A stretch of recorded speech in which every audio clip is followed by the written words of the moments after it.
Hey guys, we're back with Russell Kane, the football expert, and I'm James, your host. And we're just fresh from watching England versus Colombia. It's been so unpredictable this tournament, right? Spain is out, Argentina's out, Germany's out.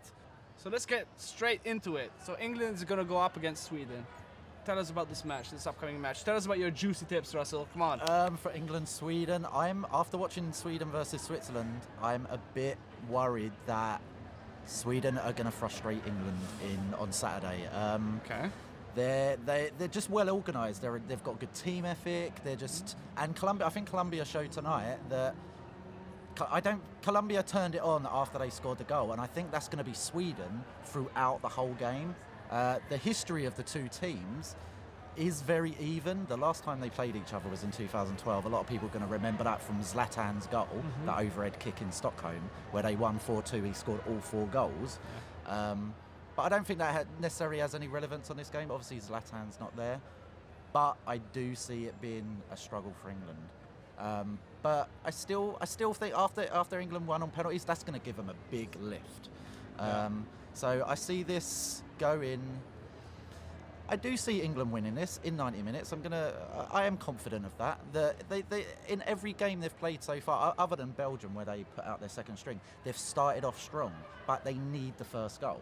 They need an early goal as well. If it gets to half time and it's a draw, then I'm worried. But if we can get the first goal early, within the first, let's say, 20 minutes, then I'm confident.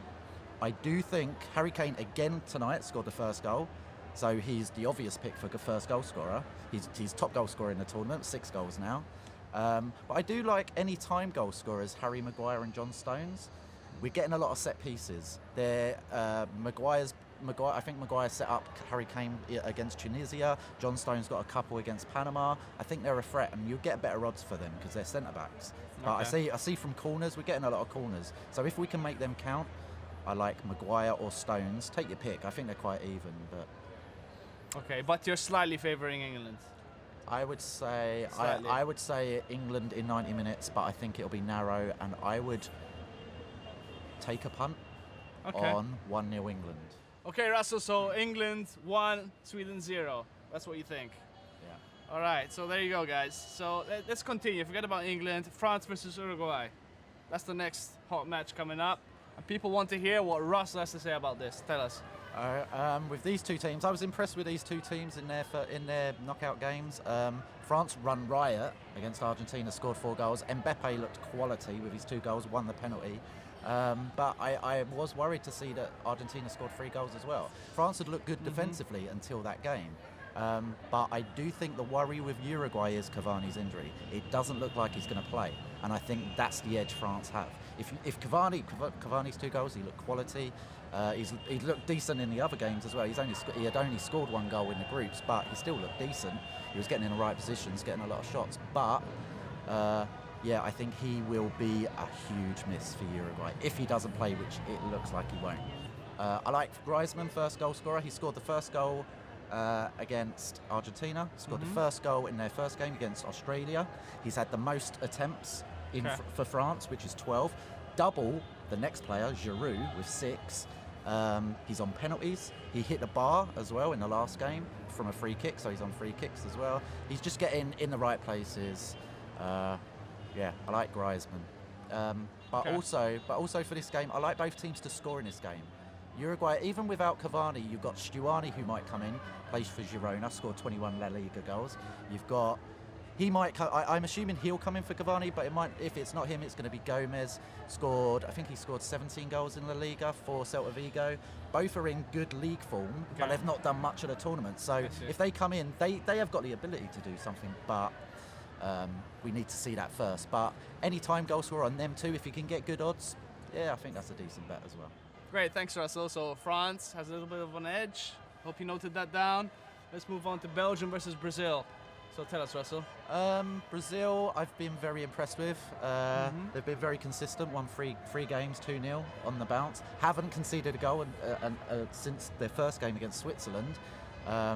So they've had 3 clean sheets on the bounce as well.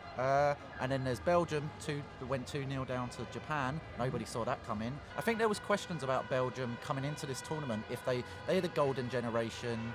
have they got too many stars? Can you put them all in together? Can they all play together? But I think the Belgium-Japan game showed that they can, because their mentality was just beyond anything that game, I thought. When you're 2-0 down and you come back, impressive. I was very impressed with that. With this game, I do like Brazil to win this in normal time again, narrowly. I do like both teams to score.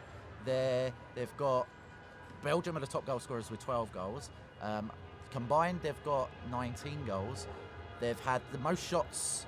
I think they've had 77 and 76 shots. So they're top 2 in most shots as well. So we should expect goals here, especially if Belgium can turn it on like they did against Japan, against a good Brazilian defence, then we've got goals, I think. First goal scorer, like in the last round, Neymar. I'm sticking with Neymar again. He's had the most shots in the tournament. He's had the most shots on target in the tournament. He's getting in the right places. He's free kicks, penalties. He's just... You've got to back him. I can't think of anyone for Brazil. But Coutinho's look good. Even Williams look good. But Williams look good, but isn't really getting in the right position for goals. He's more of a creator. He's dribbling past people.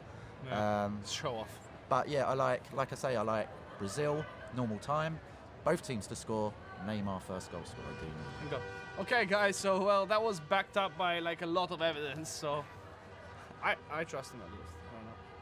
Anyway, let's move on. Russia versus Croatia. That's another interesting game. So how will that play out? I think this is the hardest one to call of the 4 games. Russia have been shocking everybody. Yeah. And Croatia looked good through the groups. Probably the best looking team through the group stages. Then come a little bit unstuck against Denmark with the 1-1 draw. I am really struggling with this one. The last time these two played each other was only 3 years ago. Was in Russia. And Croatia won 3-1. So it's like the home advantage. I know it's the World Cup. I know they're going to lift their game. But it weren't so long ago. And Croatia comfortably beat them 3-1. In that game, Mandzukic scored. He also scored against Denmark. So I like him to first goal scorer for this game. I like Mandzukic. And anytime goal scorer for this game, I like Modric because he's on penalties. Yes, he missed one, but in extra time against Denmark.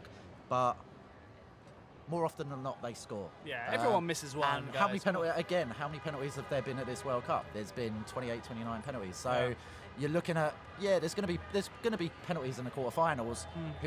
We talked about Neymar penalties. We talked about Harry Kane penalties. Now we're talking about Modric penalties. More often than not, if you're backing a penalty taker, they're going to probably score. So. Yeah, Modric, anytime goal scorer. Mandzukic, first time. Modric, anytime. And I'm backing Croatia to take this in normal time, but narrowly. And by 1 goal. I could be it 1-0, 2-1, but I think it's going to be very close. Okay, so I think Russia are going to give them a run for their money. Okay, great. So there we go. I think we covered everything. Thank you, Russell, for being here again. No worries. My man. And thank you, of course, for watching. We will keep releasing these videos until the end, right? We're here till the end. It's getting so exciting. This is the meat of the World Cup. It's the best World Cup ever, James. It's the best World Cup. Is it? It is. Yeah. Other than 1966, but I weren't there. So. Yeah, neither was I. So it doesn't count, right? So this is the best one till date, and probably it's gonna keep living up to these expectations. Let's hope so. Let's hope so. Okay. Thanks for watching, and see you in the next video.